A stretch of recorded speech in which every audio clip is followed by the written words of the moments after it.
आप सभी के हृदय में बैठे प्रभु प्रेम को वैद्य जी का नमस्कार। आज मैं आपसे बहुत प्यारी दीदी से बात कराने जा रहा हूँ। हमारी दीदी, हमारी बड़ी दीदी उत्तर प्रदेश के बिजनौर जिले में बहुत अच्छे स्कूल में प्रिंसिपल का काम करते हैं। दीदी हमारी आयुर्वेद में अस्थमा, ब्रोंकियल अस्थमा यानी तमक श्वास और आम भाषा में कहें तो दमे की शिकायत से हमारे पास आई थी और दीदी काफी टाइम से एलोपैथी दवाइयों का सेवन कर रही थी और कभी कभी आपातकालीन परिस्थिति में दीदी को पफ भी लेना पड़ता था। जिन लोगों को अस्थमा या दमा है वो लोग समझते हैं कि पफ किसे कहा जाता है, तो मैं आपके दीदी से साक्षात्कार के रूप में बात कराता हूँ और दीदी के ट्रीटमेंट को आप दीदी की जुबानी सुनिए। अभी मैं दीदी से बात करा रहा हूँ आप लोगों को। आप सभी को मेरा नमस्कार। मैं बिजनौर से हूँ, जैसे कि वैद्य जी ने बता दिया, और ये बीमारी मुझे करीब 8-9 साल से थी और बहुत मैंने एलोपैथी इलाज कराया, बहुत इधर उधर मैंने इलाज कराया, लेकिन निश्चित मतलब कुछ समय के लिए मुझे आराम मिलता था, लेकिन परमानेंट आराम किसी भी दवाई से नहीं मिल पा रहा था। फिर मुझे आयुर्वेद के बारे में पता चला और मैं यहाँ आके वैद्य जी से मिली।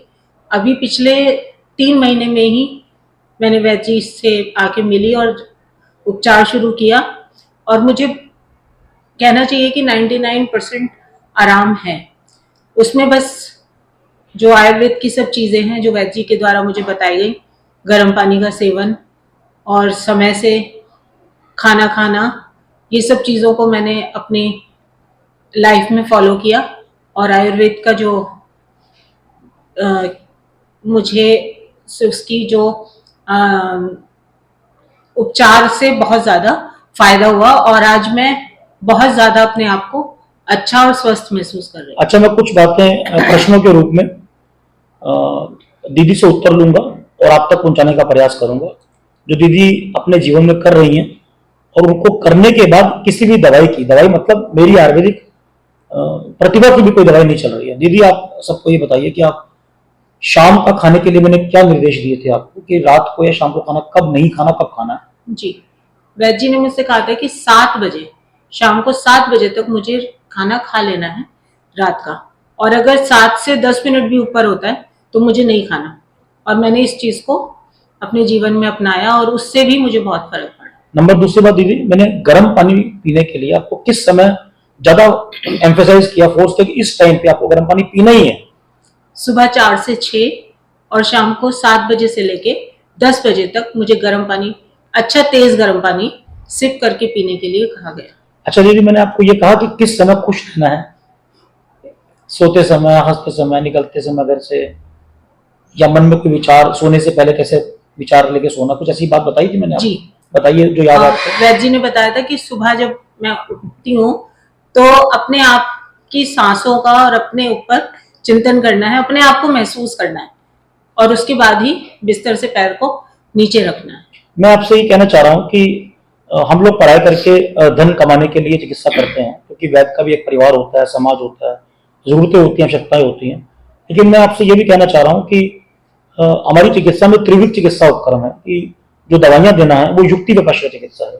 इन दवाइयां देने के अलावा भी आयुर्वेद में बहुत प्रकार की चिकित्साएं की जाती हैं, दिनचर्या से, ऋतुचर्या से, आहार से, योग से, प्राणायाम से। ये सारी चीजों को जब हम इस प्रकार की बीमारियों में अप्लाई करते हैं, तो जैसे कि एक उत्तर भी आपने सुना, जब हम रात को 8 से 10 गर्म पानी का सेवन करेंगे, वो गर्म पानी भी 3 प्रकार का होता है, सामान्य गर्म पानी, हल्का सा तेज गर्म पानी और बहुत ही तेज गर्म पानी। तो अलग अलग अवस्थाओं में, अलग अलग बीमारियों में इन 3 प्रकार के गर्म पानियों का विधान बीमारी के अनुसार और रोगी के अनुसार बताया जाता है। तो 8 से 10 पढ़ाई करके कफ के प्रकोप का काल होता है, और क्योंकि जो दमे की बीमारी है वो कफ के बढ़ने से और श्वास नलियों के सिकुड़ने से होती है, और वो दोनों ही चीजें वात और कफ के प्रकोप के समय ज्यादा होती हैं। इसी कारण आयुर्वेद के शास्त्रों में और उस अवस्था में जब कफ और वात का प्रकोप होता है, गर्म पानी का सेवन करने के लिए कहा गया है। हमने सिंपल से वो शास्त्रों के सिद्धांतों को प्रतिपादित करते हुए दीदी को बोल दिया, और दीदी के अलावा भी अन्य जितने भी रोगी वात और कफ से संबंधित दमक श्वास जैसे रोगी आते हैं, चाहे वो संधिवात का हो, जोड़ों में दर्द का हो, उनमें इस प्रकार का सेवन हम अन्य अन्य बातों से करवाते हैं, और वो जब दोष का शमन होता है तो जड़ खत्म हो जाती है। आपने सुना होगा कि आयुर्वेद के अंदर बीमारियां जड़ से खत्म हो जाती है। तो दीदी आज स्पेशल अभी कल परसों 2 दिन पहले मेरे पास अपने रूटीन के इलाज का आगे कैसे कंटिन्यू करना है, गर्म पानी पीना है, दवाई कौन सी खानी है, उस काम के लिए आई थी। और अब आज दीदी केवल आप लोगों की प्रेरणा बनने आई है कि जब मैं ठीक हो सकती हूँ तो वैद्य जी के कहने पे मैं अपनी बात बताऊंगी, और मेरी बात सुन के लोग आयुर्वेद को जीवन में अपनाएंगे और केवल औषधियों पर निर्भर नहीं रहेंगे, औषधियां छोड़ेंगे और छोड़ने के बाद रोग भी छूटेगा, तब जाके मैं संतुष्ट हम मानेंगे कि हम आयुर्वेद में आए हैं। बस इन्हीं शब्दों के साथ दीदी अगर आप कुछ कहना चाहती हैं, खास में कुछ कह पाए ताकि हम इसकी समाप्ति करें। जी, मैं कहना चाहूंगी, मुझे बहुत डर लगता था, सच तो ये है, आयुर्वेद के नाम से ही। और शायद अगर मैंने बहुत पहले आयुर्वेद का ट्रीटमेंट शुरू कर लिया होता तो इतने साल जो मैंने अपने दुख भरे बिताए हैं वो नहीं बिताती, क्योंकि 3-4 महीने में ही मुझे बहुत फर्क मिला है। और आज मैं कोई दवाई नहीं ले रही हूँ, सिर्फ गर्म पानी और जो दिनचर्या वैद्य जी ने बताई है उसको फॉलो कर रही हूँ। और सभी देखने वालों से मेरा निवेदन है कि आप भी इस चीज को अपनाएं तो आपको अपने जीवन में जरूर लाभ मिलेगा। धन्यवाद। आप सभी के हृदय में बैठे प्रभु प्रेम को वैद्य जी का नमस्कार।